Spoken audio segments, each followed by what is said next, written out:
We're here with Lisa Gensky, co-founder of Photo and author of The Mesh. Welcome to BizTechDay. I was actually wondering if you can talk a little bit about your book, The Mesh. What is it about? Oh, I can talk a little more than a little about my book, The Mesh. The Mesh is fundamentally about a big shift that's taking place in the economy and in the lifestyles of most of the people around the world. We're moving from an aspirational move towards ownership, more towards one of access, and access of goods and services only when we want to need them. So, things like cars and bicycles and tools fit in there, but also peer-to-peer lending, the micro Medici movement, which is like Kickstarter, where there's peer-to-peer funding of the arts and sciences and cool projects. And so I wrote a book. I'm an entrepreneur, but I wrote the book because when I was doing the research and seeing the market emerge, I accidentally built a database of 1,200 companies all over the world that were doing different mesh ideas. And some of them are business to business, like waste recovery and upcycling waste. Some of them are like Amazon Web Services and Rackspace and Salesforce and things like that, where we leverage the platform. And so it was just really exciting. And then I realized that mobile and social has taken the friction out of sharing. So I can walk out of this building and find a zip card really easily and walk up to it and unlock it. I can do all sorts of, I can find a hotel room really fast.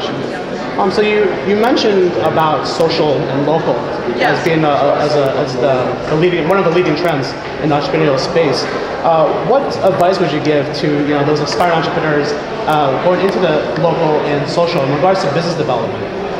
Oh, basically try things. I think I'm a big fan of the tapas model. So test partnerships, test new markets, test interesting products together, interact with customers. Don't sit around and play ready, aim.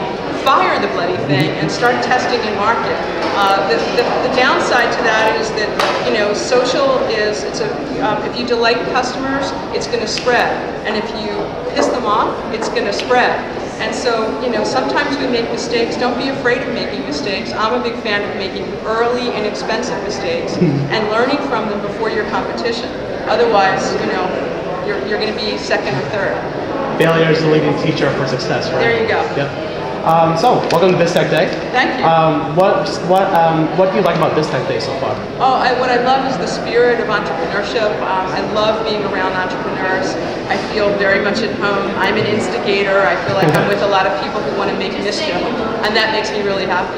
And to the extent that I get to hear people's ideas and tell them about what I refer to as my scar tissue, things I learned, and they don't have to repeat those mistakes, then it makes everybody hopefully feel great. So and have a great result. Oh, great. So last question: if I was someone interested in going to BizTechDay San Francisco, what would be one of the main reasons why I should go?